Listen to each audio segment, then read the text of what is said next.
Hello, welcome to the Thursday Checkdown, everybody, with Joe and Rick. Our show is about having fun, discussing our game with many amazing people in the fantasy football community. Over the next two shows, we will be highlighting four key members from the Fantasy Faceoff Sports Network. They happen to be some of my personal favorites when it comes to fantasy football content. All very sharp fantasy minds, all great people as well. It is an honor to have them finally guest on Thursday Checkdown. Tonight, the first two from the group joining us will be Michael Hauff, and most people know him as Supernova Pete Terranova. Welcome to the show, gentlemen. How are we doing this evening? Hauff, take it away. You're on mute. Oh, what an awesome start here. Yeah, well, blame the dog. The dog was barking. But I'm happy to be here. I'm happy the dog is now quiet. And I'm happy to talk some football. So yeah. We have pet friendly here as well. So. Yeah. Well, I'm not, but It's great seeing you both. Nice. Hey, and I know we want to get right into the content, but it'd be great to learn more about the two of you, a little bit about your backgrounds. So why don't you share with the audience, where you're from and more about your backgrounds. So might as well keep the trend and keep it going. So we'll go Hauff for every question until I decide to change it up. We're gonna go Hauff then Pete. Perfect. Right. Cool. All right. So I mean, I live in wonderful Long Island where the taxes are nice and high. Been here all my life, and not too bad. Got two daughters and work. I am a computer administrator for scheduling for the railroad, which is as much fun as it sounds. And hobbies outside of fantasy football, big time Batman nerd, big time movie nerd, horror movies, American history. That's all right in my wheelhouse, all with a glass of whiskey or beer, whatever. But yeah. Okay, Pete. I originally from the Jersey Shore. Unlike Hauff, I left the expensive cost of living area and went to the mountains in Pennsylvania. So I'm a mountain man now. For work, I'm a recruiter. So I place accounting and finance individuals. Not the most exciting job, but I get to do it from home, which helps me do the fantasy content when I get some breaks. And that's why you see me probably tweeting 90,000 times a day because what else? I don't have HR looking over my shoulder seeing how much I'm on my phone. And hobbies wise, I love to grill. I love to cook. So that's probably my favorite thing outside of sports. Nice. Wow. Awesome. All right. So Hauff, how long you been playing fantasy football? And tell me about your first league, your first draft. And what I tried to think about this when I looked at the show sheet. It was sometime between probably 98 and 2000, probably. It's probably my first year. Pete was probably still in diapers at that time. Yeah, that's right. That's right when I started. So we're about this. But I will give Pete a little shout out here to his Broncos because for some reason I always remember on my first fantasy team, I can't remember anybody else on it except for Rod Smith with the Denver Broncos. I don't know why that's entrenched in my memory, but that's the player that I remember drafting on my first roster. I can't tell you much else about it, but I mean, the moment I started, I've loved it ever since. So. Yeah, I guess I'll go myself. I went to my first draft with my father and my grandpa. It was an auction draft, and they do something a little bit different. It's 5 rounds of auction, and then it becomes a serpentine draft after 5 rounds. They've done it since the late 90s, and I've implemented that with my friends. I have a home league I've done for 15 years. But I remember I owned a team with my grandfather at the same time, and it was my first time throwing somebody up in the auction. And I threw out like Mark Ingram for like $21, and I was trying to get somebody to bid up, and nobody put a bid on it, and I overpaid a lot. And my grandpa was pretty annoyed, so I learned my lesson there pretty quickly. So nice. That's a great story, Pete. Yeah. So, and with two experienced content providers. I'm sure you've experienced just about every type of league, but what are the types of leagues that you currently play in, and do you have a favorite? I mean, I'll say this. The only league I will refuse to do ever is anything with standard scoring. If there's not any kind of point per reception, I consider that the soft porn of fantasy football. I'm not interested. I've played it all. I will say I just realized today when I was going through all this and like all the questions here, I am currently not in a league with IDP, and I would like to get back to that. Because I think that's always a nice little wrinkle. I think it's cool. But yeah, so I enjoy all of them. My favorite is probably Superflex PPR. If you can give me a little tight end premium action, I'm all for that too. But yeah. Yeah. I've only done one Superflex redraft, and it was for best ball, and it was last year, but I generally stick to PPR. I do dabble a little bit with IDP. I mean, if you follow me on Twitter, you know that like defense is like my big thing. I love defense. I love streaming defenses. I feel like it's a part of the game that like gets so lost, but like it's a lot of fun if you take the time to pay attention to that side of the ball. So, but generally speaking, you know, I'll do some best ball, do some dynasty PPR, and then I do dabble in IDP as well. So. All right, so Hauff, when did you guys decide, or Hauff, when did you decide you were going to start doing fantasy content? You know, helping people win their fantasy league. Well, my Twitter account says I started it in about 2015. I'd say around 2014, 2015. Started out because my father always wanted me to write, and I never had anything interesting to write about. And then all of a sudden I was like, well, you play football, you love football, you watch football all the time. Maybe that's your avenue. So it started out with that. And then once you get into Twitter, then you get into, well, now X, but you know, you get into the whole podcasting and everything else. So it all kind of evolved from there, but that's kind of where it started out. And I'd say probably late 2014, early 2015 was probably when I got that going. Yeah, you know, I had tried to start a website in college for like a month and realized how hard it was and never picked it up again. I tried to do some content creation for some small websites years ago for like a few months. I realized writing just really wasn't my thing, but I knew I was really interested in doing something in the fantasy space. So I just went on Twitter and I searched like fantasy content creators wanted, and I saw Anthony had a tweet up, and I just DM'd him and I said, "Hey, like, are you looking for people still?" And he was like, "Yeah, I mean, so he was just like, we'll set you up." I jumped on a call with him and I just started doing it, and it kind of just grew from there. Nice. So that's basically how you guys met. Yeah, pretty much. Yeah. I've always wondered about that. So I was gone from Faceoff for a while, pointing at ex-wife. Then I finally came back after some real rough patches. And I remember though, when I was coming back, Anthony was like, "I want you to sit in with me with this guy, Pete. This guy's pretty good. You know, just kind of sit in and, you know, whatever." And the moment we were done with the show, I called Anthony right away, and I was like, "Keep that fucking guy." Sorry. Yeah, Pete's good. But so I started listening to you guys. I started listening to you guys last year, and it was probably like in early best ball season. Pete was out there doing best ball content and posting, and we were interacting, and that's how I got into listening to you guys live. And then I listened for a few shows, and then Anthony's very sharp. Can't wait to get him on next week. Yeah. You guys have great chemistry.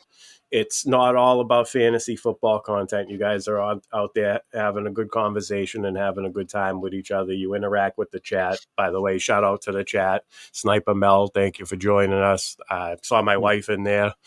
Who else is in there? Albert, yeah. They're all in there tonight. Appreciate you guys joining us. So let's move on.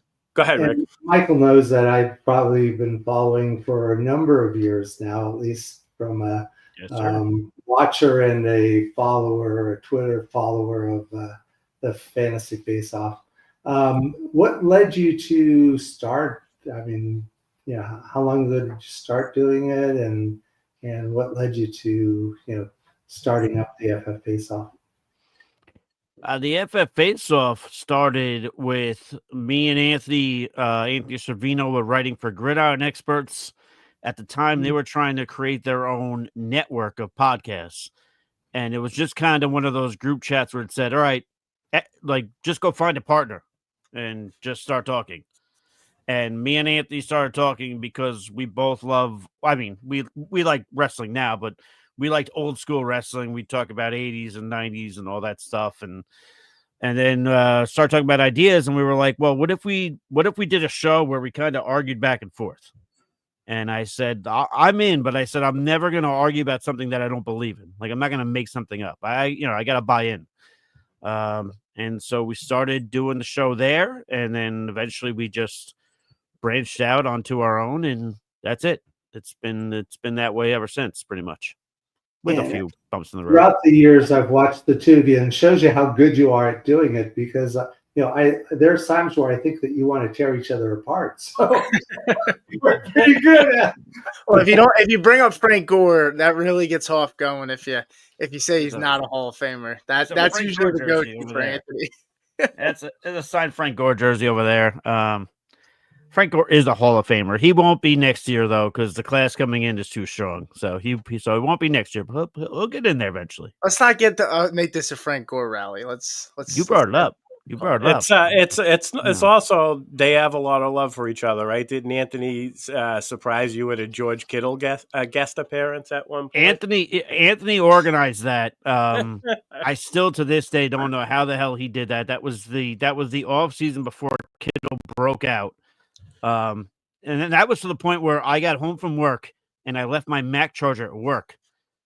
And I said, oh, crap. And I drove to the mall, literally a half hour. I drove to the mall just to buy a brand new Mac charger so that I wouldn't miss the show, because I'm not missing the opportunity. So, yeah, I don't know how Anthony pulled that, but God bless him for doing it. And I got to have a conversation with George Kittle. So, pretty cool. And one of my favorite players. So I'm glad you're were able to meet him. And we already mentioned how you and Pete got connected, and bringing Pete on board. So Joe, what was I going to say? Oh, the FF Faceoff Mental Health Podathon. You want to tell us about this? Yeah, you didn't do it last year, right? We didn't do it last year. I was unaware. This is why I was unaware about this. But when I heard about it, I was like, "No way, they did that!" I didn't start, social media until a couple of years ago. So, but definitely tell us about that. Yeah, we had done it for about 3 or 4 years. Last year it didn't happen. That was 100% on me. I kind of funny kind of alluded to it earlier, but I was going through a lot of stuff, a lot of mental health stuff. Was really actually last summer was probably the darkest time of my entire life. So generally, I've always been the guy who puts together the guest list, communicates with everybody, gets everything set up. So since I wasn't able to do that, by the time I got back in the game, it was too late to do it properly. So I didn't want to half-ass it. Because I think if you're talking about mental health, you don't want to half-ass it. You don't want to just throw something together. So we ultimately ended up not doing it. I'd like to get back to doing it again. But yeah, we've raised almost $20,000 for the Hayden Hurst Family Foundation, which has always been awesome. But yeah, it's usually been the last time we did it. It was 2 12-hour shows on a Saturday and a Sunday. You get guests on for about a half-hour clip. They come on. They talk about either mental health. They talk about mental health in football. They talk about whatever they want. But the idea is kind of break the stigma and to know that, if you're going through it, you're not the only one, and it's all right to talk about it. So it was a fun journey. I'm disappointed that we didn't do it last year, even though, again, I mentioned all the circumstances, but I would love to get back to doing it again. So, yeah. And it's such an important topic. So many of us, struggle with, challenges throughout our lives, the ups and downs, and the fact that you're so gracious of and sharing of your own story, but also, to support the Hayden Hurst Foundation and raise awareness within the fantasy community. It's such a great thing. So I really do appreciate you coming on the Give Back Show and talking about it some time ago as well. So that's a real thing, man. When that gets a hold of you, I mean, last July I went to the ER about 5 times. I just it was real rough patch. And one of the years earlier that we did it, Anthony was going through a lot of stuff. He was able to do the show and kind of tell his story too. So it's helped us out in ways beyond just spreading messages to other people, of course, but also raising money, which is awesome. So nice, thank you.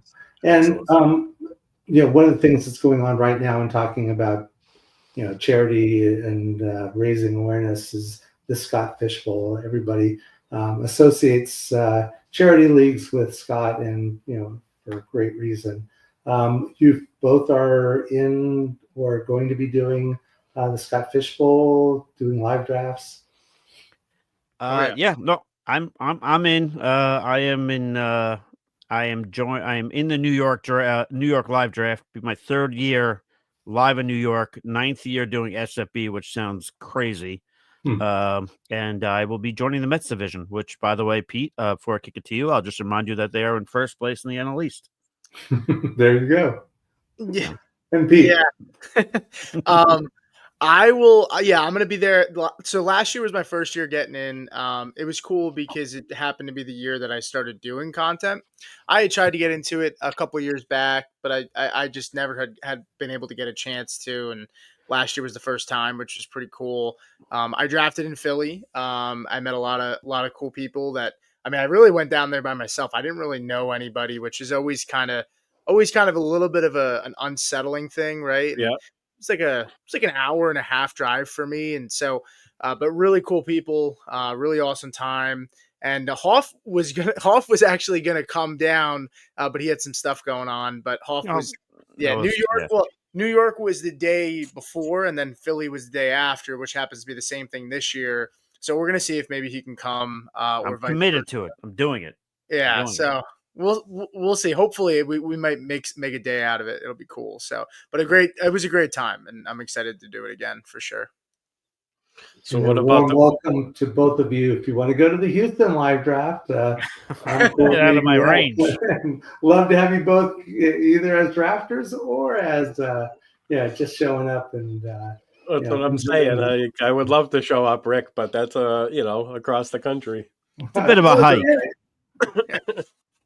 Like if I go meet up with Pete in Philly, that's about an hour and change from Penn Station to get to Philly on Amtrak. So nice and easy. It's just a great experience, and wherever you get to, hopefully you get a chance to do live drafts and get a chance to experience that. It also supports such a great cause, and the local drafts will have their own local charities, but also Fantasy Cares is a wonderful charity to support. So and also I've heard from some birdies that Scott Fish will be at the New York draft. So in case anybody's looking to attend that New York draft, Scott Fish will be making an appearance. So he was at Boston last year. Nice. I met him. I got a nice picture with him. He's a great guy. Great.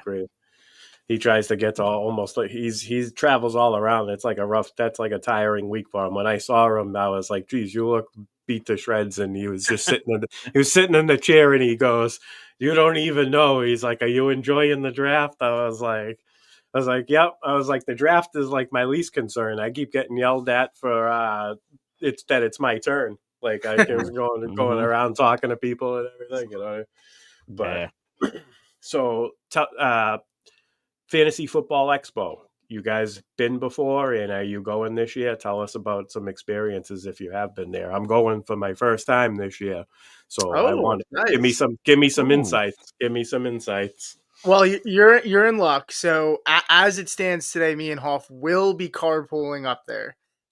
We did it last year. My dad came with me, so my dad drove me, him, and Hauff. My dad and Hauff actually never met before. Pete's dad's awesome. My dad picked up Hauff at the train in Jersey and drove with Hauff for like an hour and a half to my house. They never met each other before. Just two strangers sitting in a car. They picked me up and then we drove, but it was an awesome time. I mean, we met so many people, and we'll get to meet each other too this year, which would be awesome. We had a blast. Nice. Yeah, I would say for anybody attending the first time, because I like talk about like like how long I've been doing all this stuff and whatever. But last year was my first year going. It was kind of like go treat yourself, go have a good time. So I did. I loved it. I will say there is a bit of a like you're meeting so many people, and it's kind of like holy crap, you're meeting a lot of people, especially the longer you've been in this. When people see you, they get excited. It's cool. It's fun. It's nice to be with people that you all have the same interests. And I feel like on Twitter, we argue about fantasy football a lot, but there's also a pretty strong connection, with people that you've been tweeting with for years. So that's also cool to kind of meet those folks. You realize that we're all very, very, very similar and weird, and all of the same similar and weird ways. Yeah. If you're looking for the suggestion, I would say is definitely sign up for one of the drafts. We sat there last year and we were thinking about it. Me, my dad, and my dad's friend and son showed up too, and we ended up doing one of the drafts, and it was really cool, really cool experience. So, just add another league to the 20 that you're already in. Yeah, it was cool. Just be careful which Airbnb you pick in case you don't get a hotel, because I think we booked the hotel. It brings you right to the hotel page when you buy your ticket. So I didn't book a hotel yet. I got to do that, but we'll Airbnb get on that. I am in the Fans Classic. I'm in the Superflex League. I forget the name of the division off the top of my head, but nice. I did enter a draft, and I will be doing the poker tournament. Good. Oh, sweet. Nice. The poker tournament, my dad's buddy came in top 5. They said it was a lot of fun. Yeah, I can't wait for that. I just go the first night, second night. I forget. It was first night. We weren't there. Right. During the day. I was told it's Friday during the day. We got there Friday, but the drive was so long that by the time we got there, it was 3-4 o'clock, and the tournament I think was at noon or something like that. Yeah, that's what it was. Oh, Sam, what's up, buddy? I saw that. That's a good one. Nice. All right. I did see Sam there too, by the way. I did see Sam. He was at the expo too. Nice. So, all right. So let's get into your favorite teams. I mean, you guys have a little bit better, not better insight, but some behind the scenes insight on, and get your opinion on your favorite teams. So, Hauff, give us a brief. What's your outlook for San Fran this year? Brief outlook. Well, I will tell you, people in San Francisco would be very mad that you said San Fran, which is something that I learned about a year or two ago. Apparently, they frown upon that heavily. Yeah, they do. I was born in San Francisco. It's a city, and it's not. I've heard they don't like it. I'm just saying it's something I learned. It's not recently. Frisco either. If you want to get yourself in trouble. Oh, it's not that either.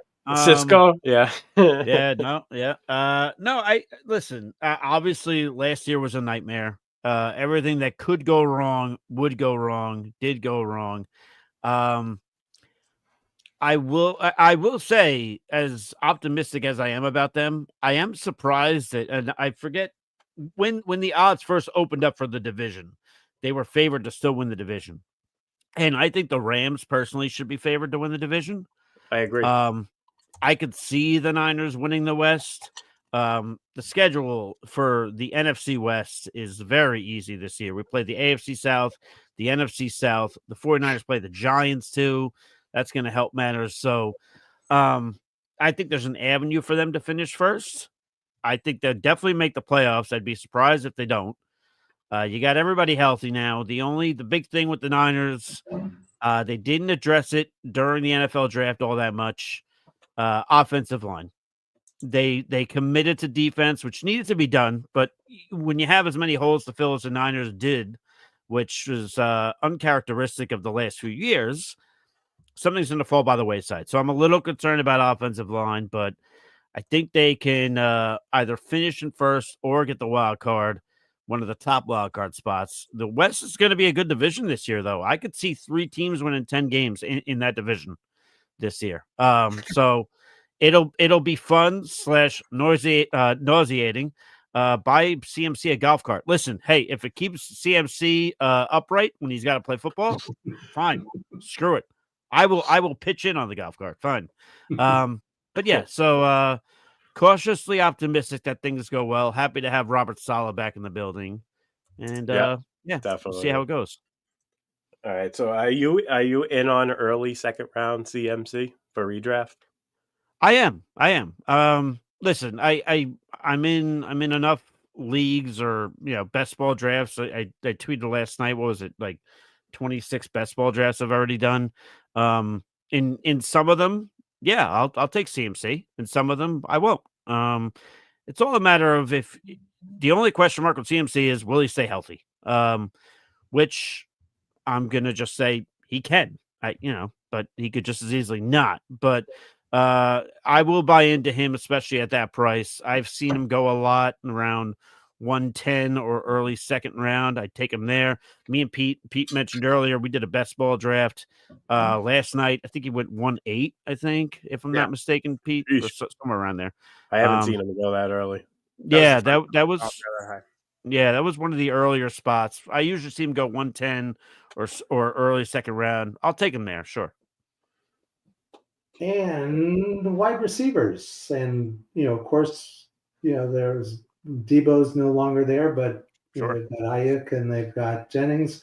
What do you think it's going to be the way that the wide receiver crew shakes out for Brock Purdy? Don't forget Pearsall too, Rick. Oh yeah, Ricky Pearsall, of course, yeah. That's right. That's right. I think the biggest thing, and again, whatever, but me and Pete last night during the draft, we did have a conversation about Brandon Ayuk, and because Ayuk is currently in best ball drafts going later than he's going later than Jawan Jennings. He's actually going a little bit later than Pearsall too. Which is, but if Ayuk is ready to play week 1, I think that drastically changes the potential target share. If he's out the first few weeks, then that changes. I mean, last year, Jennings led the team with 22%. The year prior, Ayuk led it with a 25% target share. We got to account for CMC, who had 19.3% in 2023.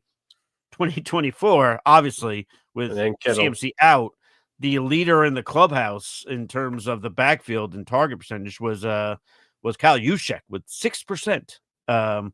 But yeah, in terms of the Kittle, by the way, which is a little surprising, I'll just say this. Because I looked it up today. He had 20.9% of a target share in 2023. It dropped to 18% last year, but he was way more efficient last year. Yeah. Didn't bust as much in games. So I think you're looking at Jennings getting a good solid workload. I think Pearsall obviously moves up. He only had 9% last year. I think it's going to be a mixed bag. But if Ayuk plays week 1, that's the guy. And I mentioned Brock Purdy. Are you sold on Purdy, or are you thinking that he's kind of the game manager type quarterback and you'll look for something else in the future? See, I hate the term game manager, and maybe I hate it only because I hear it so much about Brock Purdy, and he's a quarterback on my favorite football team. That could be a thing. He is. He's pretty good though. He's a little bit more than a game. I mean, he still has to make the throws. He hasn't won any big games in the playoffs yet, though. I will. Well, I'd backtrack on that. He did come back against Detroit. So they were down big against Detroit. So now, should he have won the Super Bowl? Yeah. That one will hurt for a long time, just like the other 2 Super Bowls that they've lost. Beyond that, but no, listen, is Brock Purdy the best quarterback in the NFL? Obviously not. Is he going to get paid and people are going to say he's not worth it? Absolutely. But a lot of quarterbacks have gotten paid before him, have been the highest paid quarterback, and they haven't been worth it. At one point, Jimmy Garoppolo was the highest paid quarterback in the NFL. One point, Dak Prescott was. But I think the 49ers should thank their lucky stars, John Lynch and Kyle Shanahan specifically. They spent all that draft capital to get Trey Lance years ago, and that didn't work out. And then they landed on Brock Purdy. They got lucky there. That's it. I don't care how you slice it. They got lucky there. So I think that's our guy. I think that's the closest thing Kyle Shanahan has found to someone he's comfortable with next to a Kirk Cousins, who, obviously is not the answer for the Niners, clearly. So no. So I think they'll sign Purdy. It'll be done well before training camp. It'll probably be done within the next 2 weeks. I don't think they want this to drag out. Kittle even made comments saying he's happy that they're finally in a year where no one's holding out. So, so Purdy's not the best, but he's the best for us. And I'll take him on the Niners. I like it. All right, Pete, tell us about Denver. What's their 2025 outlook looking like with Bo Nix in year 2? So, their win total is 10.5. 9.5, and plus money on the over. I think nine wins is fair. It's still a good division. I think Raiders are going to be a lot better than people expect. Chargers taking a step forward. I'm more concerned about the Chiefs taking a step back because I think their O-line has some issues. So I'm curious to see how that goes with they added Simmons. But as for Denver, they didn't really lose a ton of big name pieces.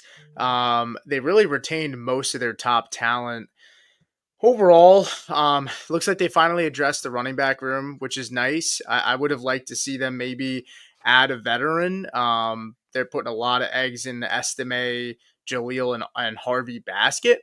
And then at wide receiver, I think, a lot of people were expecting them to draft a wide receiver. I think if Egbuka was there at 20, I do think that was a strong possibility, but the Bucs take him at 19. And then the defense, right? This was one of the best defenses in the NFL last year. They have the defensive player of the year at corner, which is like unheard of. I think Surtain had a great year. I think it also was just a fact of there wasn't like a pass rusher. Not to say there wasn't any good pass rushers last year, but we didn't see like a dominant one where they're putting up 20 plus sacks, which is usually what happens. But you add to that room. You add to the back end, right? They brought in Jahdae Barron in the first round, who was one of the better defensive players in the draft out of Texas. The secondary, you bring in Hufanga from Hauff's team. You bring in Dre Greenlaw. So I'm excited to see how the defense looks. And honestly, my biggest thing is I'm not concerned that they don't bring in a ton of weapons for Knicks, because I think the O-line is the biggest concern, not the biggest concern, but the most important thing. And the O-line stays intact, which I think is important because it was one of the best units last year. So, yeah, I'm a big Singleton fan, so I like the Denver defense, and Surtain just shuts everybody down. So he's a weapon in himself. Yeah, he's fun. And then obviously they bring in Evan Ingram, which should be exciting too. I'm excited to see Ingram. Right, I think pecking order wise, I think Ingram's going to be the number 2, option on the receiving end. When you look at Ingram, he was on pace for 120 targets just last year before getting hurt. And if you looked at him in 2023 at 143 targets, there's no clear number 2 wide receiver. I think they're going to continue to do a large rotation outside of Sutton. It's going to be Vele. It's going to be Mims. It's going to be Troy Franklin, this guy, Pat Bryant, that they drafted. So large rotation there. It's going to get spread around a ton.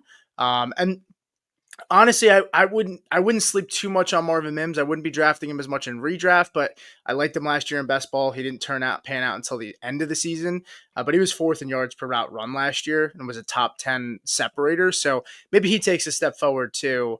So I'm excited about that. And I know you wanted me to talk about Harvey. So I'll segue into that. Did you want to talk on anything else I said there before I move to Harvey, or? No, I just wanted to know if he's been I've seen a lot of mixed takes on him, so I just wanted to get your read on him.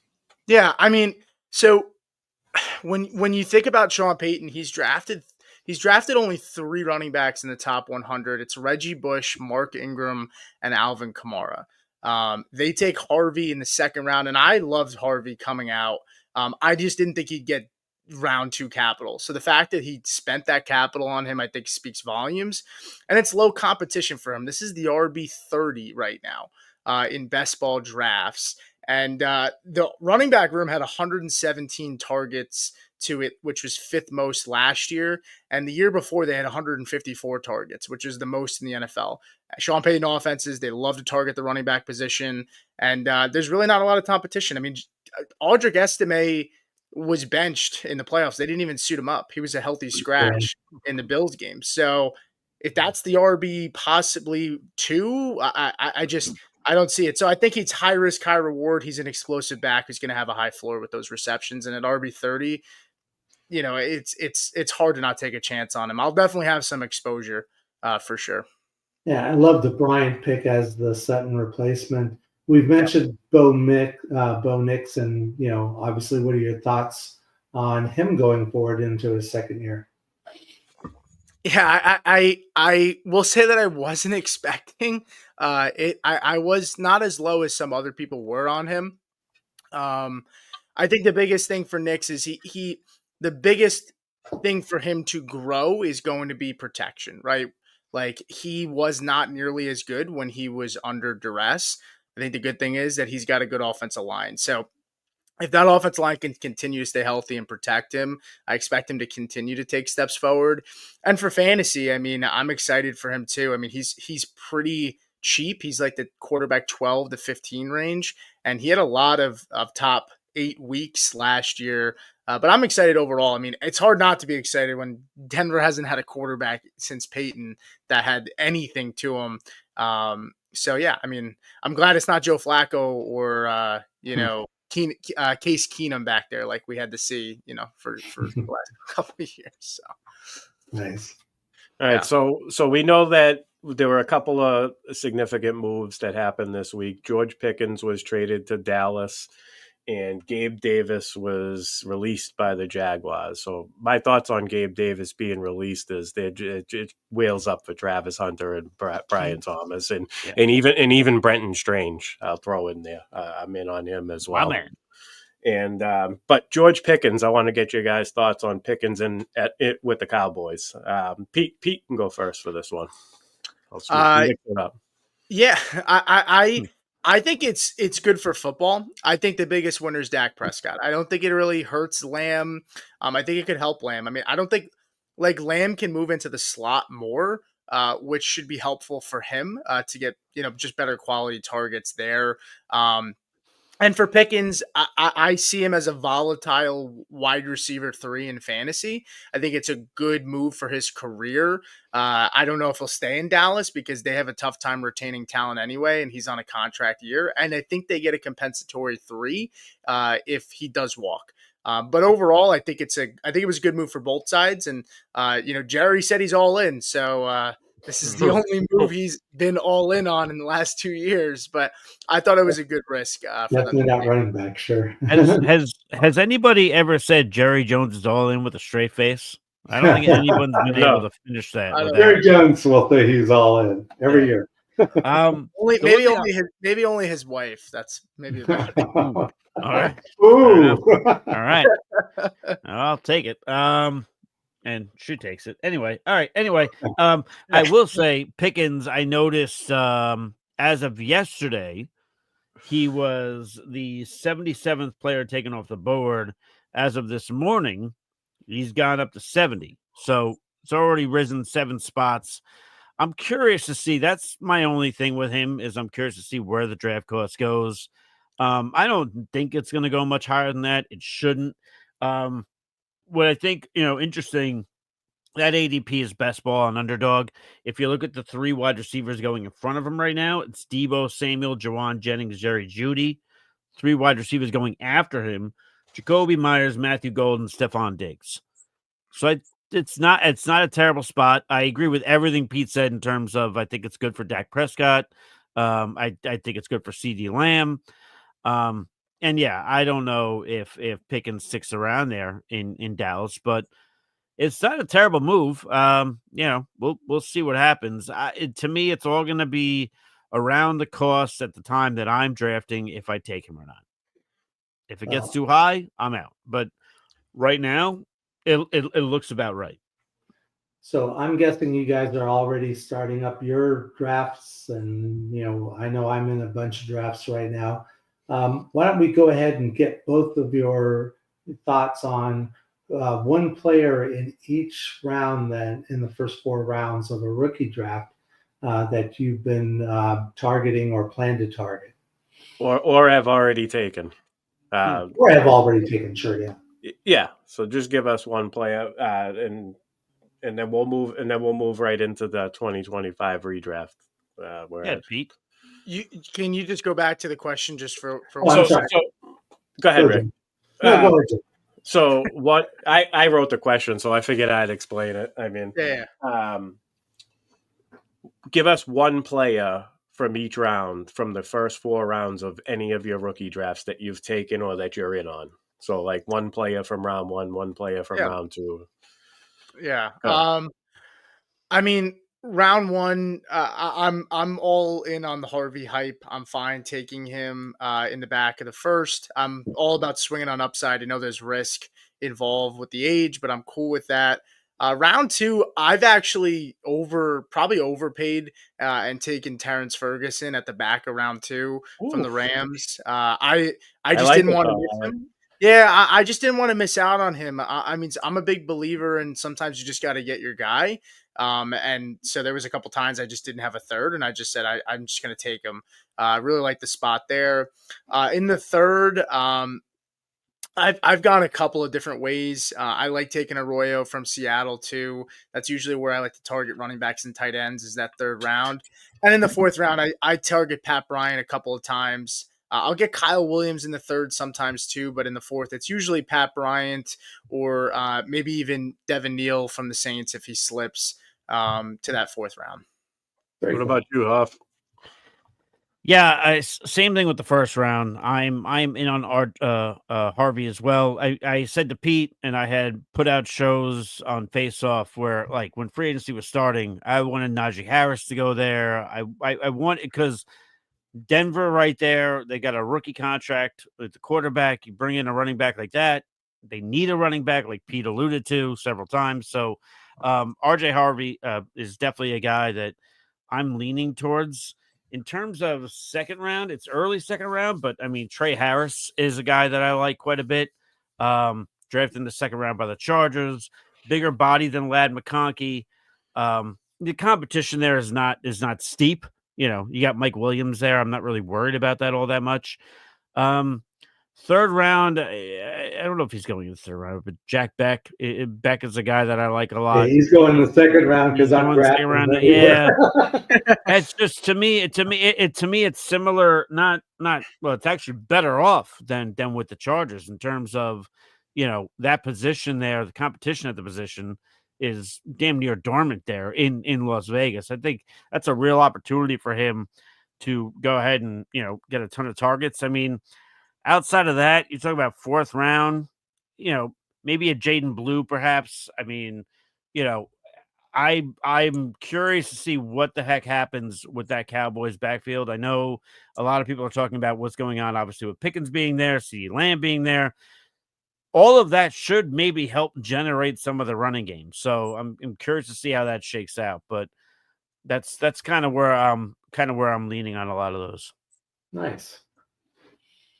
All right. So Pete, why don't you give us one quarterback that you're in on 2025 redraft? Give us a couple of reasons why.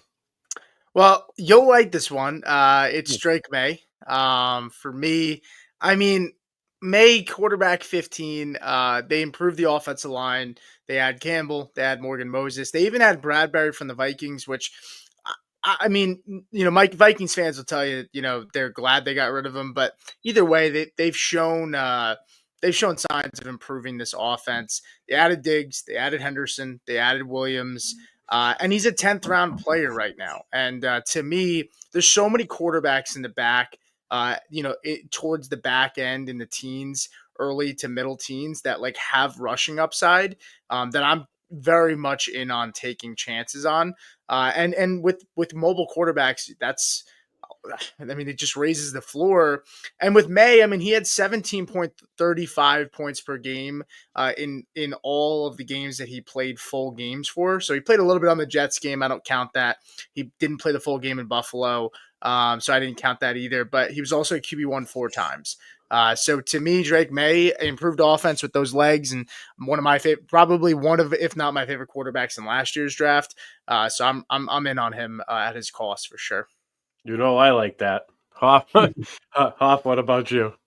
I like that call as well. I'll keep it in the AFC East, and the more I've been drafting, and again, it's a lot of best ball right now, obviously, because we're not drafting a redraft right now. A little too early for that, but I've been leaning more and more towards taking Justin Fields. Yes. I'm not going to be this guy that tells you he's going to be, he's going to be a top 5 quarterback. He's going to all of a sudden, he's going to be amazing. But I like him being reunited with Garrett Wilson. You look at those weeks that he played, first couple of weeks last year, 11.9, 11.4. Then it went to 18.4, 32, 15.9, 23.7. So he showed you something in those final weeks up until Russell Wilson was healthy, which we all knew. We all knew, as much as Justin Fields truthers wanted to say, well, maybe there's a chance, the whole Dumb and Dumber meme. But we all knew once Russell Wilson was healthy, he was a starter. So I feel like this is one of the first opportunities that we're going to get to see Justin Fields have an opportunity to start wire to wire. So I'd like him in this spot. They're not going to ask him to throw a ton. He could be, and I don't know why Sniper Mel's upset with Garrett Wilson, but I do like the opportunity there. Again, it's a familiar face. I do like Mason Taylor being there. I think that helps out Justin Fields. And then, Pete talked about rushing ability. Justin Fields has rushing ability as well. I'm sure they're going to want to run the ball as well. So I am, I should say, cautiously optimistic about Justin Fields. I will say in a lot of my best ball drafts, if I've taken Justin Fields, I haven't been too far behind taking a second quarterback just in case it doesn't work out. I will say this. I took a home run swing on him in a Superflex Dynasty. I traded a 2026 first rounder for him. It's a quarterback needy team. I got Jamar Chase, Brock Bowers. The team is Chase Brown. The team is stacked all the way through, except my quarterbacks were terrible. I have Daniel Jones, Anthony Richardson, Derek Carr, and now Justin Fields. and to Chef's comment, yes, Rucker did play with Fields, I believe, at Ohio State. He might have. I got to double check that. Obviously Rucker played at Ohio State. Yeah, I just don't think Rucker's going to get a chance to get in the field much, but yeah. Also, you got to take what Sniper Mel says with a grain of salt because she doesn't like Tom Brady. So, all right. Fair enough. So same question, more or less, with the running backs. I mean, unless you're a zero running back strategy, what are some of the running backs you like best? Yeah, for me, I like Kenneth Walker. I know he had a down year last year. One of their guards retired early in the seasons, their starting guard. So they had a lot of issues last year. But he's in a contract year. I know Charbonnet is a really good handcuff. And honestly, Clint Kubiak, I'll take any running back that's in his rushing scheme. I mean, we saw Alvin Kamara have well, not Alvin Kamara. That's for the next note that I have on this. But regardless, I'll take anybody that's in the Kubiak scheme from a running standpoint. They had a Grace Abel, and they also brought in John Benton, who was the Kamara note, who he was the O-line coach for the Saints last year. Kamara rushed for a career high last year, and I think he's going to help them out a lot. So I'm all in on Kenneth Walker. I think it's unless Darnold, vomits on himself and that offense is a mess, then I have some concerns. Okay. Mike? Yeah, I mean, this is low hanging fruit, but I love him in PPR leagues. I wasn't a believer last year. I'm a believer this year. Devon Achane. If I could start my drafts with taking a wide receiver early and then getting Achane, I'm going to absolutely do it. He went from one game with at least 5 receptions in 2023 to 9 games last year. He led all running backs with 78 receptions and was tied for the most receiving touchdowns with 6. Now, the only issue here with Devon Achane is he didn't have a 100-yard rushing game until, I believe, week 14, if I'm looking right here. So you'd like that to get a little bit better. I think if he loses some of the receptions, which is to be expected, but if he makes up for it on the ground game, he has the best opportunity to, I feel like we have the solidified top 5, a lot of running backs, and HM might not fit in there for some people. But for me, if he's able to do that, I think he's top 5. And if you're getting him and starting your team with maybe a Malik Neighbors or something to that effect, getting a Devon Achane would be a huge get.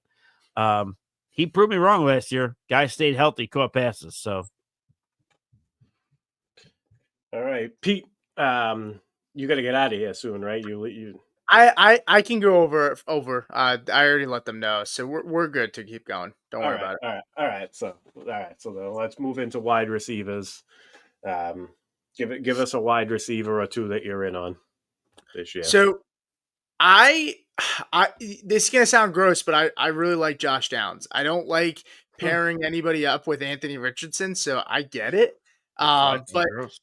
Josh Downs, I mean, last year he had 107 targets in just 14 games, 6th in target rate in the entire NFL, 29% target rate when he was running routes. It's 6th in the NFL. He's going off the board at 112. He's in the 10th round. He's practically free. And honestly, I think he's better than Pittman. And I think there's a good chance that Daniel Jones starts half of the season there, if not more. I mean, I think it's a real possibility. Yep. We saw what happened with Daniel Jones. I'm not saying Daniel Jones is a great player, but he was able to get Malik Neighbors the football. Malik Neighbors is clearly better than Josh Downs, but Wan'Dale Robinson ran a ton of routes underneath and was peppered with targets last year.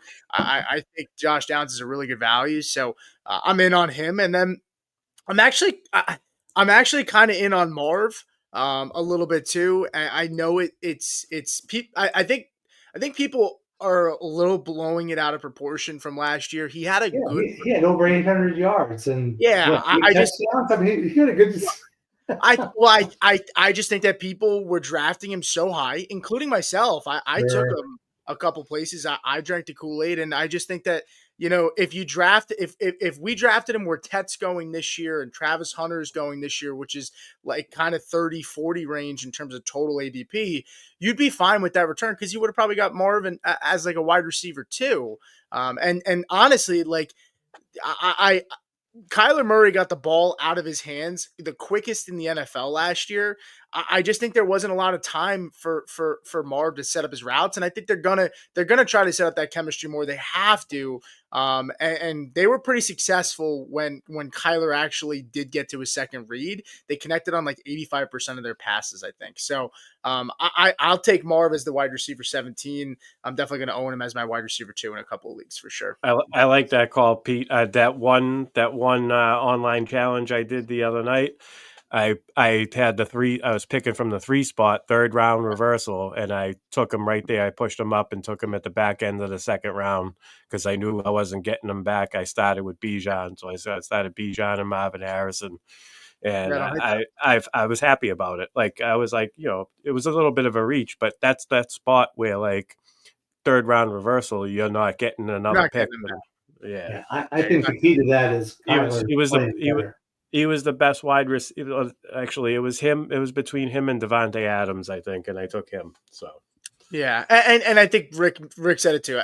Look, I think this is like make or break year for Kyler. I really do. I think we thought that last year was going to be the year for him. We need to see it from him, honestly, and I think he knows he's got a lot to prove. So we'll see, but it all hinges on Kyler. And he's talking about he needs to run more, which I think is true, but I think he also has to play better as a passing quarterback as well. He hasn't been that good, and I think you're right. If he isn't this year, then when, and will Arizona start looking elsewhere? Yeah, for sure. Okay, Mike. Yeah, wide receiver for me, I'm looking at Stephon Diggs. He's currently the wide receiver 42 going off the board. I know they took Kyle Williams there in the third round, but the team is still desperate for wide receivers. They've got Stephon Diggs there. There was only one player on the Patriots last year who had 50 receptions.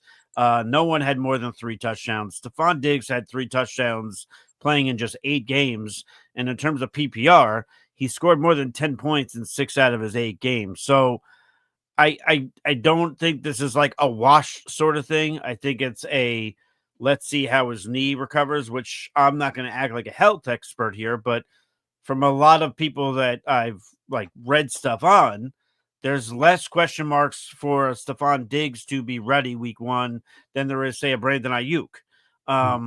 So if Stephon Diggs is there day 1, and if they're going to elevate this offense, I mean, Pete talked about Drake May a little bit earlier. I think Stephon Diggs is in line to be a huge value in drafts. So right now, wide receiver 42. If we hear more optimistic things about his knee, maybe that cost goes up. I'll still take him. So that's someone who really jumps out to me. Outside of that, if there's another wide receiver that jumps out to me,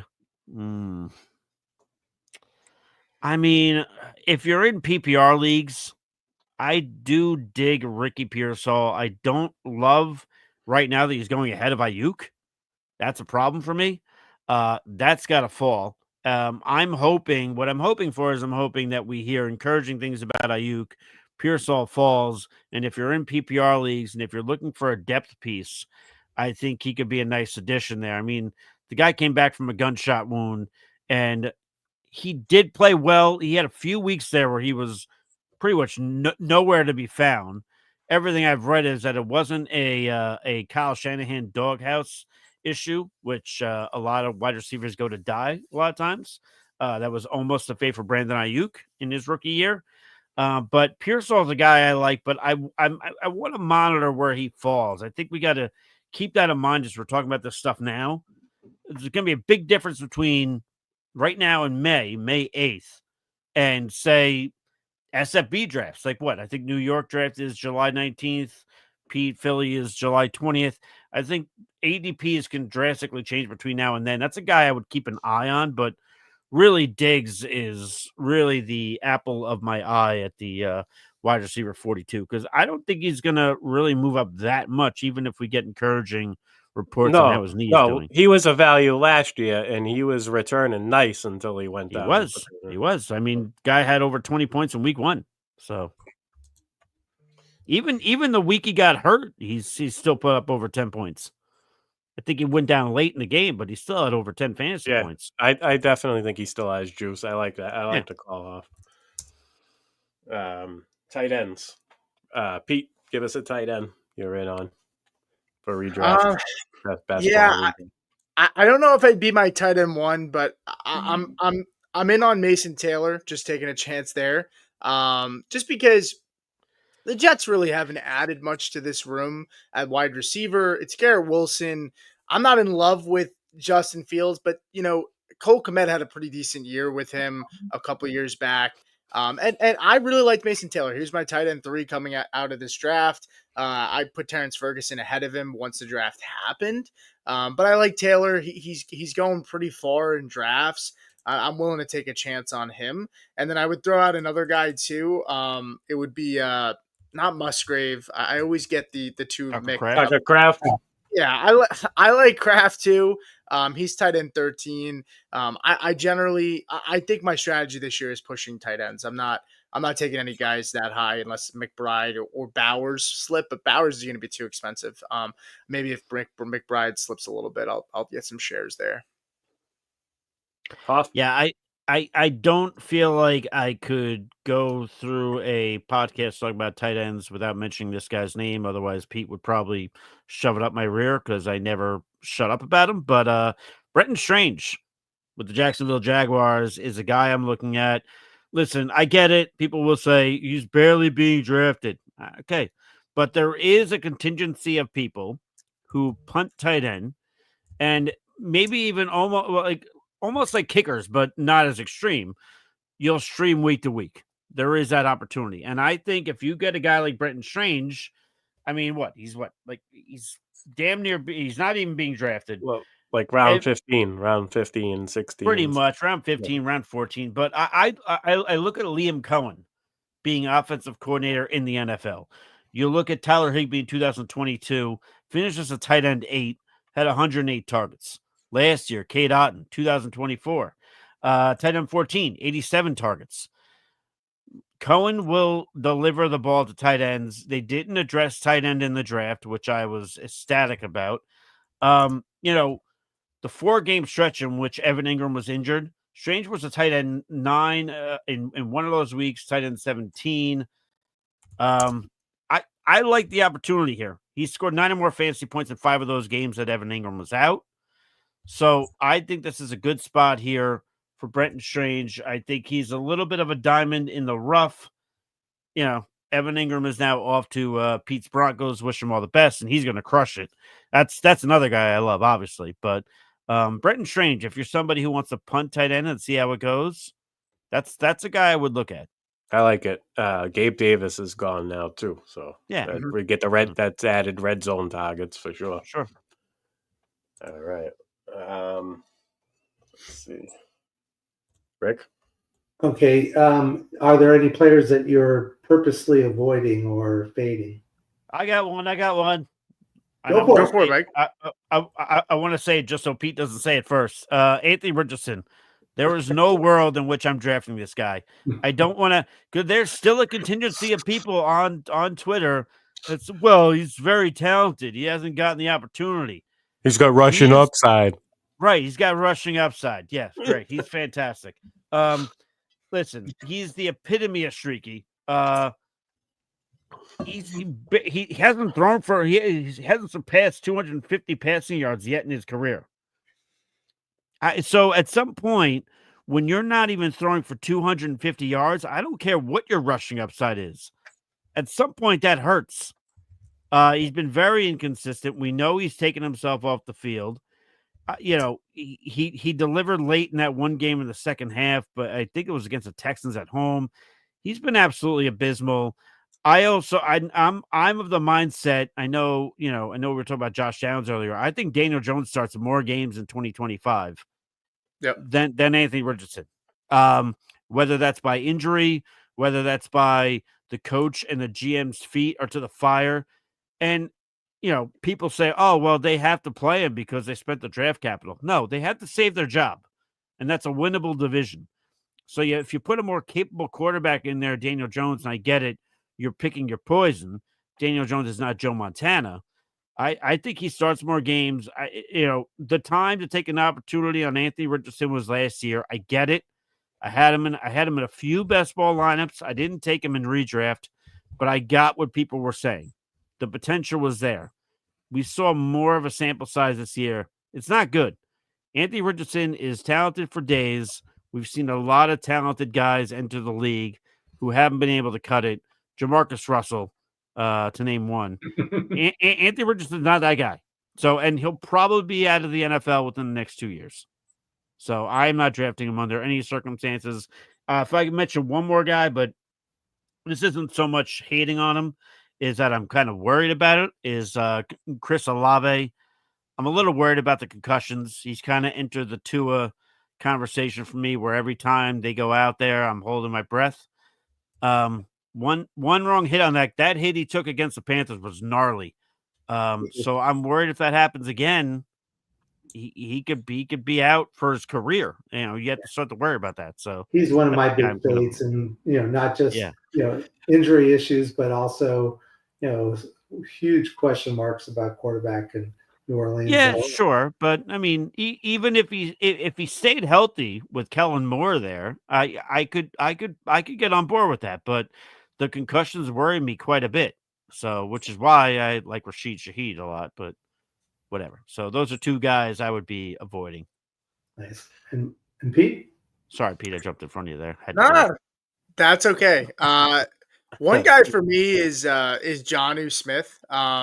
Ooh, I Jonnu is tight end 6 off the board. I liked what Jonnu did last year, but I think people have to keep in mind that like Jonnu Smith was like the number one passing option in that offense down the stretch outside of A-Chain. Tyreek Hill wasn't himself. He had the wrist injury.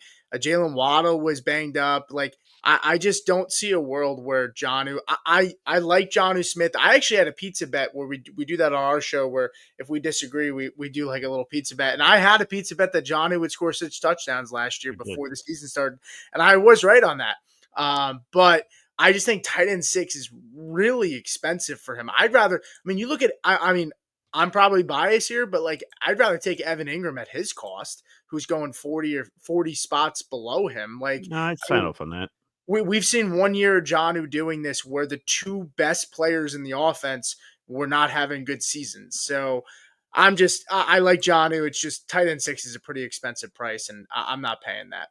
And there's only 1 year in between the two. I think John is in 29. Ingram, I think, is 30. So you're not gaining anything by, and tight ends, you're not as concerned about age there. At that point, just wait for Britton Strange. You could do that as well.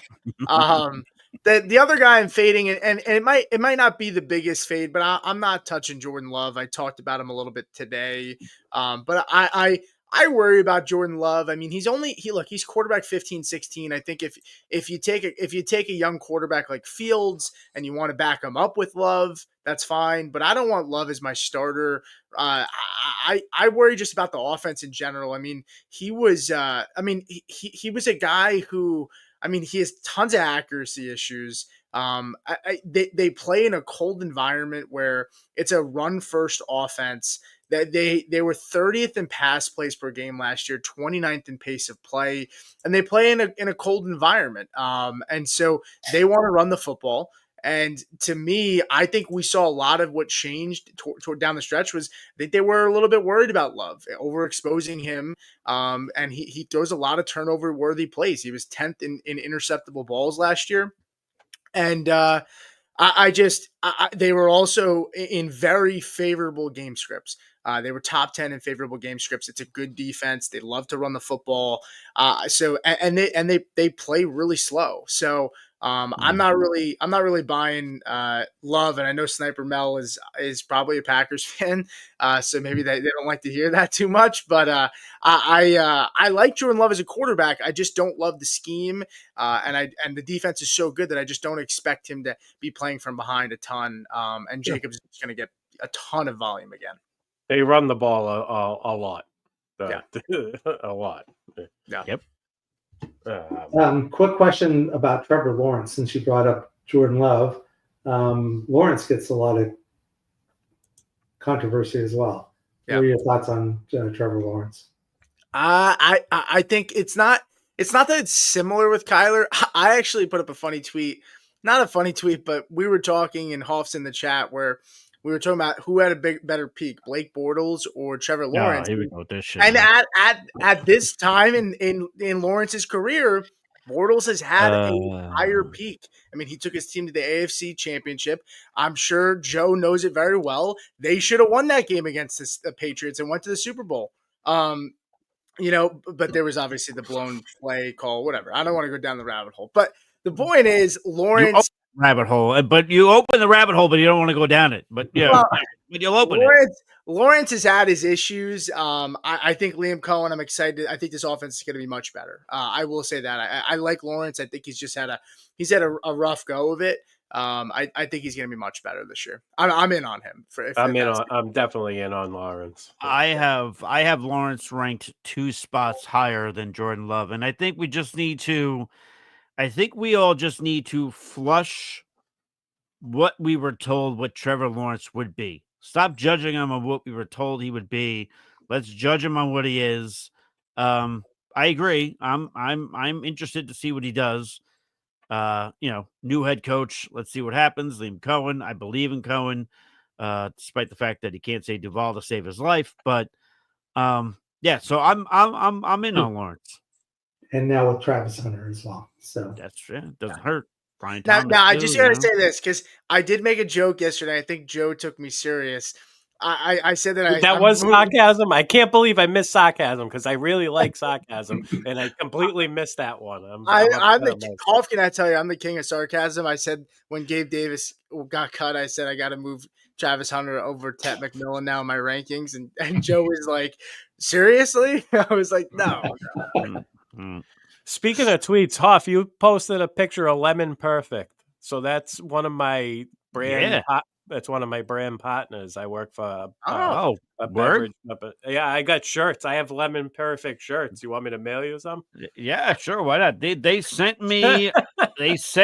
I posted because how it started was I was watching. Which, by the way, Todd McShay did great draft content. But he had some of this in the studio with him. So I went and bought some, drank it, loved it, tweeted about it. All of a sudden they DM'd me and they were like, hey, we'll send you a box. They sent me a box yesterday.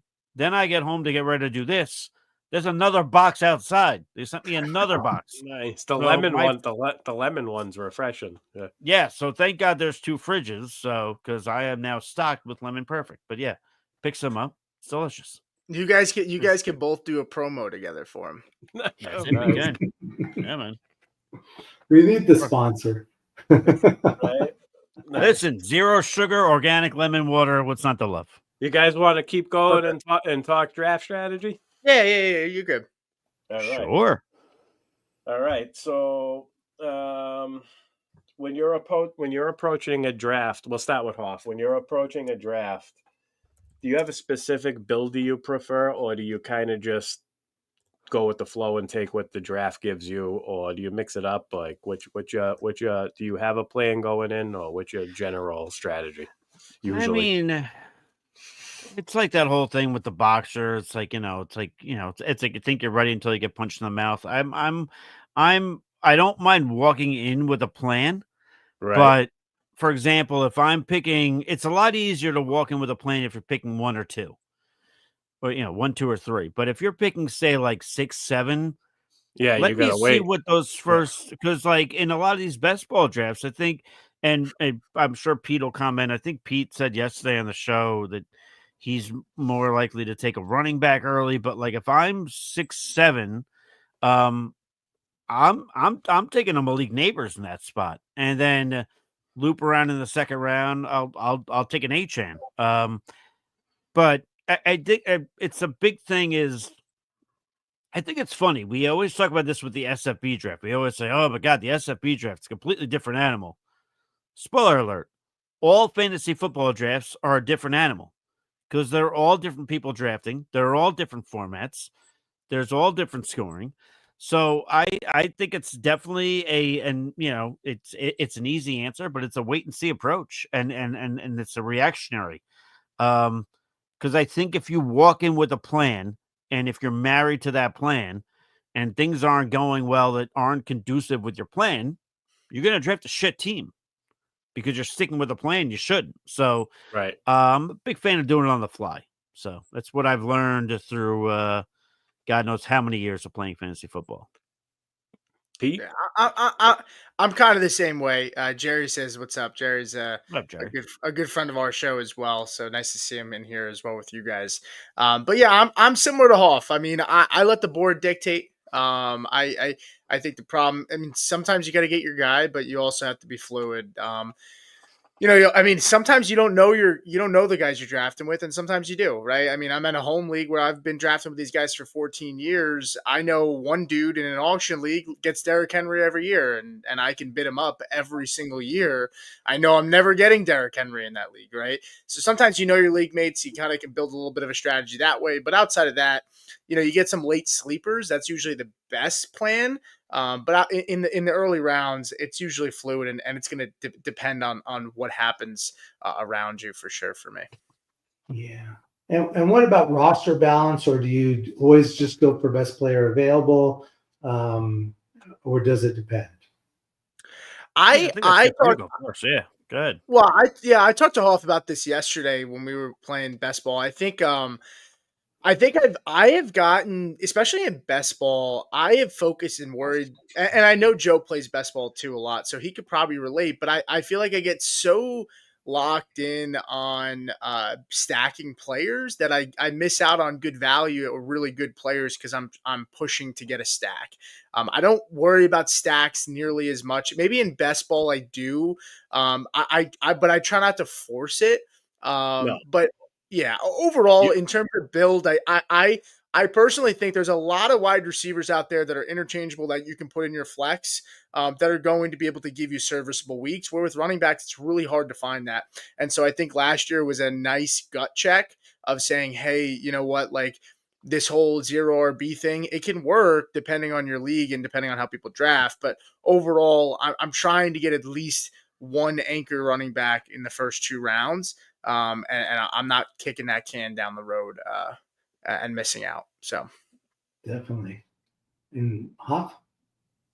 Yeah, you got to ask me the question again because I just got a text from my friend that my favorite boxer, Manny Pacquiao, is coming out of retirement after a 4-year absence to fight on July 19th. And if I can put that into perspective of why that has me in a tizzy. Oh, it's the Scott Fishbowl. And there's something else going on that day. The Scott Fishbowl in New York City is on July 19th. Yeah. David Wright, my favorite baseball player of all time, is getting his jersey retired on July 19th. Now my favorite boxer, Manny Pacquiao, is fighting on July 19th. I don't understand why this is happening. July 19th is going to be a hell of a day for me. But yeah, what was the question? Mike, July 12th is the Houston draft. You can always come down and draft and the rest of you got nothing going on then. You got nothing going on then. Touche. The question was about roster balance when you're approaching drafts. Roster balance, best player available, combination, or it depends. Yeah, no. I think there is a combination thing. It's also. I'm also a big fan of, we talked about it being reacting, keeping an eye on the teams that are drafting near me. Yes. Obviously, I know if I pick a player, I say, all right, if it comes around, I can go XYZ. But you also have to look at, all right, well, the 2 teams picking in front of me, are they going to go with XYZ? I need, so I need something else. So it's really, it's staying on top of it. I mean, it's not just like make your pick and then go do something else and wait. You really need to look and see what everybody's doing in the draft. Because you can get sniped very easily there. If there's a player you really want, then don't bank on, well, this guy's not going to do this because guess what? He's going to do it. Get your guy. So it's kind of the same as my first question. I'm a big fan of waiting to see how the drafts develop. Obviously, I'd like to go in with a little bit of a plan, but yeah. Yeah, but, and I approach it like chess, where you're a move or 2 in advance, as opposed to just each round I'm just going to think about that one player because you're right. If you know the players you're drafting with and they're, there's a big Kittle fan sitting right in front of you or right after you and you want Kittle, you have to make that pick there. I like that you brought up paying attention to the spots next to you because you could say you're picking from the 9 spot and that 10, 11, and 12 already have their QB1. Now, it doesn't guarantee you they're not going to take QB2. Sure. Wait, and and there's a nice, say, as Caleb sitting there, he's a half a round already past his ADP. If you're paying attention, you don't have you could take Caleb there, but you probably could go without. Right. Because, and you know what I mean? If you take Caleb there, you could miss out on a wide receiver or a running back, on the comeback pick. So it's just like, I like that you pointed that out. I just wanted to give an example. Yeah, no, totally. It's also, if you're in a home league, or for example, like if I'm in a league with Pete and if Pete's drafting right next to me, I talk to the guy enough where I have a pretty good sense of where he might lean. Obviously curveballs are involved, but it's all that. You need to know all that just as much as you know the players. So, all right. So, Pete, we'll go to you with this one. Do you when do you realize during a draft like it's time to take advantage of positional advantage and kind of stack a position? Like at what point, like what's the deciding factor there for you? I think when a position starts to get shallow, rather than force, picking at that spot, I mean, that's usually when I start to stack it's funny because most people I think would probably tell you, hey, the running back position in this round starts to get thin. So, you want to take, XYZ. If I've kicked the running back can down the road and the running backs on the board are not great, I'm not just going to pass up on good players at like the wide receiver position, just because I'm sitting here stressing that I haven't gotten a running back. That the ship has kind of sailed at that point, and so there's no reason to force it and go draft. Let's just say I don't know Tyrone Tracy, who I don't love this year, over getting maybe a Brandon Ayuk, who I think can make probably a better impact this year and could have week winning weeks. Whereas Tyrone Tracy, I'm not in love. So that's usually where I start to stack positions where it's like, all right, you know what? Like I'm just going to take a receiver here and maybe I can position myself to move one of those receivers to upgrade at running back rather than taking a position or a player I don't love because I'm pretty shallow there, and I'm worried about my situation. I don't know if that's the best way to answer it, but that's kind of my thought process. I mean, that was pretty much what I was going to say to a T, is to not hamstring yourself because you start off a draft in a certain way, not to feel compelled to take a player that you don't particularly love, but you need to address it. Yeah, that could be a recipe for disaster. I mean, if you're in that philosophy, and then if there's a player there that does work out for you, fantastic. But if it's something like Pete said, like talking about like a Tyrone Tracy or a Brandon Ayuk situation, like go with your gut there. And you can work it out after the fact. That's why they have trades in fantasy football. So yeah, no, I mean, Pete, I mean, you said it as always. You said it so wonderfully. I just want to add that, like, for me, it's like a tier thing. So sure, if there's still premium assets in one position, a premium tier in one position, like basically what Pete said, just in different terms. Of course. So like I find myself like say like you get Bijan or Gibbs. And you're like, okay, good. I got a hero, an anchor RB. Maybe I'll go hero RB and try to stack wide receiver. Now it comes back to you and say Derrick Henry's fallen or Jonathan Taylor's there. Like that's and now there's still an elite group of wide receivers there, but now you're still in the elite running back tier. So you could go for the positional advantage, take Jonathan Taylor, and then just hammer wide receiver. You could even throw in the option of a premium quarterback at that point, or premium tight end, which elite tier tight end, whichever one presents itself first. I guess.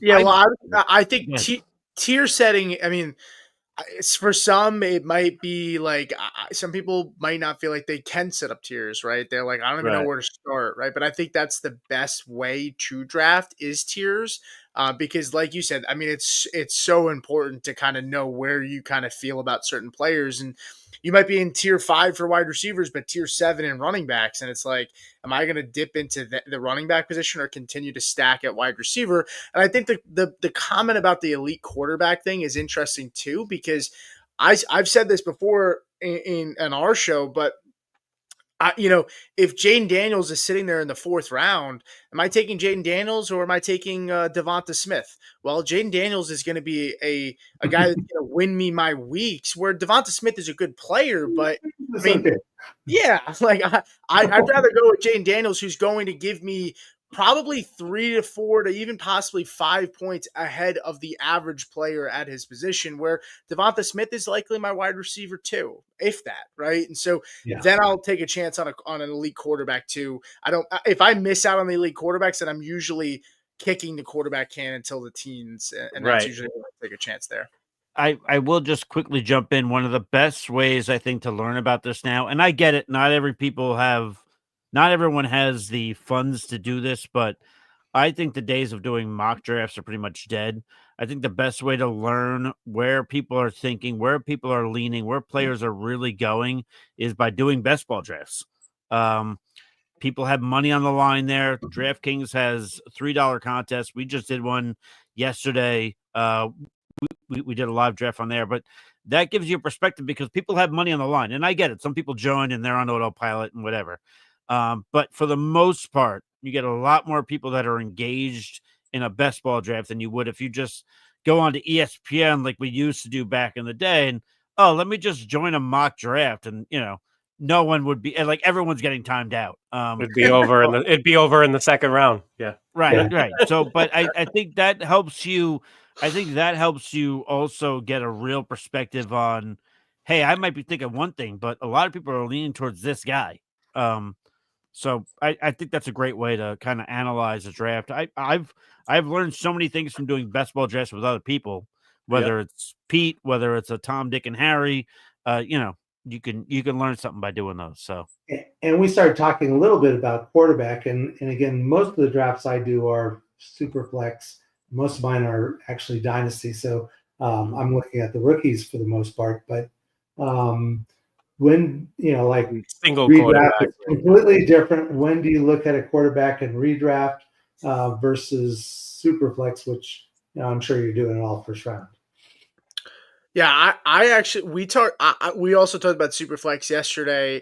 I think if you have an elite quarterback in Superflex, I think it's overrated to have a really good QB2 because I think a lot of times you're over here drafting I don't know, Geno Smith when there's good wide receivers and good running backs on the board just to have a QB2. Like the difference between or you're taking say like I don't know, Jordan Love, right, who is not going to be a big points per game difference over like the quarterback 22, right? So like I think if you have an elite quarterback, like I've seen people ask me all the time, even with Dynasty, where it's like, I'm trying to upgrade my quarterback too, and I'm just like, you're sitting here with, Joe Burrow, like, or Jaden Daniels, like you have a good quarterback. Go trade for Geno or Matt Stafford, who nobody wants, who are going to be serviceable for a year or two, right? Instead of going and giving up premium assets to go get a really good quarterback too, which can be a difference maker, but at the same time, like, I don't think it's as necessary. So I agree.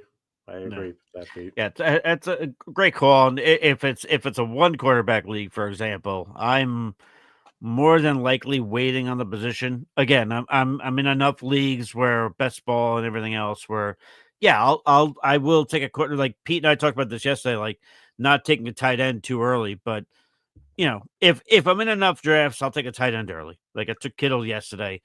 Same thing with quarterback, but I definitely do not mind waiting on quarterback, especially if you're in a one QB league. I don't get too antsy. Sometimes if I'm waiting on the position, then that's when I don't mind doing like doing some kind of stacking. Me and Pete have kind of been preaching this the last couple shows, not to be married to preaching. I think that's gotten kind of overblown now. That's something that you have to do. If it works out, great. If it doesn't, whatever. But yeah, if I'm in a one quarterback league, then I'm waiting on the position. But like Pete said, if you're in a 2 QB super flex, if you have a top tier quarterback, you don't need to lunge for another quarterback right away. You can kind of wait and see how it goes, fill up the rest of the spots, get some depth. Yeah, good call. This has been such a great show, and really do want to thank both of you for sharing so much information and also sharing more information about yourselves. Folks appreciate the fact that hey, we're all people, and finding out more about the people who are delivering us the content is also fun and informative. So appreciate you both. So we want to thank both of you for being on the show. It's been awesome to have you both on there. Can you remind the audience where they can find you? Petey, go ahead. So I do work with the Faceoff Sports Network. I also just recently started with Player Profiler, so I'm doing some content there, which was pretty awesome. I can't thank Hauff and Anthony enough for giving me the platform to allow myself to get a chance and do some content there. But I'm still doing stuff in both spots. You can find me on X at Supernova38 with 2 R's. I'm pretty much on there all day. So if you ever want to shoot the shit or call me out like Joe does every once in a while for some of my takes, feel free. I can take it. So, yeah. Awesome. Hauff? Yeah. Right now, all of my work is currently going through FF Faceoff. I've got some things in the weeds. We'll see how that works out. But yeah, FF Faceoff is where you can find all my work. I'm going to start churning out some stuff more so on YouTube. We've been getting the ball rolling there. We did 2 live shows yesterday. So we're going to be putting out a whole bunch of content soon. So if you're on the old YouTube, go search FF Faceoff, like, subscribe, all that fun stuff. Hit the bell icon. If you want to follow me on Twitter, or X, whatever the hell you want to call it, at the FF Realist, join me there. I'll talk kickers. I'll talk whatever I want. A couple hijinks in between. And at 9:15, I'll let you know to have a great day. I love that post. I always see that post. Yeah. If you ever see a day where I've missed it, and I have, it's because I'm very hungover. Besides that, it should always be there. Nice. I appreciate you guys coming on. This was awesome. Finally getting you on here doing a show. Yeah, absolutely. Definitely do it again in the future for sure. Yeah, let us know. Absolutely. You could join Rick and I next week. We have another 2 guests from the Fantasy Face-Off crew, Anthony Servino and Steve D'Angelo. They're both fellow high stakes players. Anthony's been doing content for quite a while. Steve's fairly new at it, but very sharp. They're both very sharp. Looking forward to that next week. And remember to hit the like and the subscribe button. That helps us out a lot. And I'm going to close this out in honor of Hauff, because this is one of my favorite ways to close out a pod. Until next time, stay thirsty, be kind to one another. We will catch you on the flip side. Cheers.